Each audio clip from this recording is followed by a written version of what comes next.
2047 ആകുമ്പോഴേക്കും ഭാരതം വികസിതമാകണമെന്നാണ് പ്രധാനമന്ത്രി നരേന്ദ്രമോദി ആഗ്രഹിക്കുന്നതെന്ന് മുൻ കേന്ദ്ര സഹമന്ത്രി ഭാരതി പവാർ. ഭാരതം വികസിതമാകണമെങ്കിൽ എല്ലാ സംസ്ഥാനങ്ങളും ഒരുമിച്ച് നിൽക്കണം. കേന്ദ്രവും സംസ്ഥാനവും ഒരുമിച്ച് നിന്നാൽ വികസനം കൂടുതൽ കാര്യക്ഷമമാക്കാൻ കഴിയും. കേരളത്തിനും ഡബിൾ എഞ്ചിൻ സർക്കാർ ഉണ്ടാകണമെന്നും അവർ പറഞ്ഞു. കരുനാഗപ്പള്ളി നിയമസഭാ മണ്ഡലം NDA തെരഞ്ഞെടുപ്പ് കൺവെൻഷൻ ഉദ്ഘാടനം ചെയ്യുകയായിരുന്നു ഭാരതി പവാർ. സ്വാതന്ത്ര്യത്തിന്റെ 100ാം വാർഷികം ആഘോഷിക്കുമ്പോൾ ഭാരതത്തെ ലോകത്തിലെ ഒന്നാമത്തെ സാമ്പത്തിക ശക്തിയായി മാറ്റുകയാണ് പ്രധാനമന്ത്രി നരേന്ദ്രമോദിയുടെ ലക്ഷ്യമെന്ന് മുൻ കേന്ദ്രമന്ത്രി ഭാരതി പവാർ പറഞ്ഞു. NDA കരുനാഗപ്പള്ളി നിയോജക മണ്ഡലം കൺവെൻഷൻ ഉദ്ഘാടനം ചെയ്യുകയായിരുന്നു അവർ.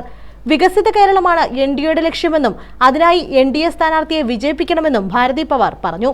മറ്റ് സംസ്ഥാനങ്ങളിൽ മനസ്സിലാക്കുകയും സംസ്ഥാന ഗവൺമെന്റും NDAക്ക് വോട്ട് ചെയ്യുകയും സെൻട്രൽ ഗവൺമെന്റും NDA ആയിരിക്കുന്ന സമയത്ത് അവിടെ വികസന പ്രവർത്തനങ്ങളിലും ബഡ്ജറ്റിലും കൂടുതൽ കാര്യങ്ങൾ അത്തരം സംസ്ഥാനങ്ങൾക്ക് വേണ്ടി നീക്കിവെക്കാറുണ്ട്. ബട്ട് ഡബിൾ എഞ്ചിൻ എന്ന് പറയുന്നത് സ്റ്റേറ്റ് ഗവൺമെന്റും സെൻട്രൽ ഗവൺമെന്റും ഒരേ പാർട്ടിയുടെ ആകുമ്പോൾ ഉണ്ടാകുന്ന ആനുകൂല്യങ്ങളെ കുറിച്ചാണ് അവിടെ സൂചിപ്പിക്കുന്നത്. അപ്പോൾ നമുക്ക് ഡബിൾ എഞ്ചിൻ പോയിട്ട് സിംഗിൾ എഞ്ചിൻ പോലും ഇല്ല. അതുകൊണ്ടാണ് നമുക്കിവിടെ വികസനമോ അല്ലെങ്കിൽ സെൻട്രൽ ഗവൺമെന്റിൽ നിന്ന് ഒന്നും ലഭിക്കാത്തതെന്നാണ് പറയുന്നത്.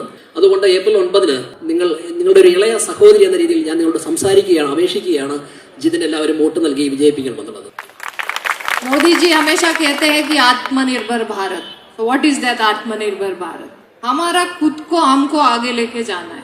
हमारा स्ट्रेंथ है, हम कर सकते हैं. किसी को पता नहीं था हम लोग वैक्सीन भी बनाएंगे और वैक्सीन भी देंगे. नहीं तो कांग्रेस मेंटेलिटी था वो वैक्सीन लेके आने का फिर 2-2 महीने में देने का. मोदी जी बोले अभी बदल गए हम लोग, हम भी बनाएंगे, हम भी देंगे और दूसरों को मदद भी करेंगे. ये बदलता हुआ भारत हम लोग देख रहे हैं. लेकिन पार्लियामेंट में देखेंगे तो मैं तो देखे आई हूँ, कुछ भी है तो राहुल गांधी खड़े होके अरे ये नहीं हुआ, वैक्सीन नहीं मिला. भाई 70 साल में आप क्या किया, आपका गवर्नमेंट क्या किया, इसका जवाब लोग पूछते तो वो बोलते नहीं है, वो निकल जाते. अभी जतिन जी वो बोल रहे हैं ये शॉर्टेज है वो शॉर्टेज है. 70 साल में इन्होंने कभी ध्यान नहीं दिया भारत में, कभी सोलर एनर्जी पे काम नहीं किया.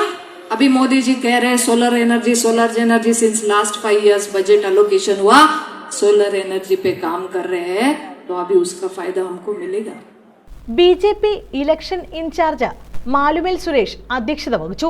BJP ജില്ലാ വൈസ് പ്രസിഡന്റ് ശാലിനി രാജീവ്, തൊടിയൂർ രാമചന്ദ്രൻ, മണ്ഡലം പ്രസിഡന്റ് മുരളി, ഓച്ചിറ മണ്ഡലം പ്രസിഡന്റ് വിജു ക്ലിയന്തറ, ജനറൽ സെക്രട്ടറിമാരായ ശംഭു ദിവാൻ, കുട്ടൻ ശാന്തി, R രഞ്ജിത്ത്, തൊടിയൂർ വസന്തകുമാരി, S സുബിൻ, ശ്രീജ അശോകൻ, സുനിൽ സാഫല്യം, ജോബ് പാപ്പച്ചൻ, BDT മണ്ഡലം പ്രസിഡന്റ് ആദർശ്, NDA സ്ഥാനാർത്ഥി VS ജിതിൻ ദേവ് എന്നിവർ പങ്കെടുത്തു. News bureau, Karunagappally.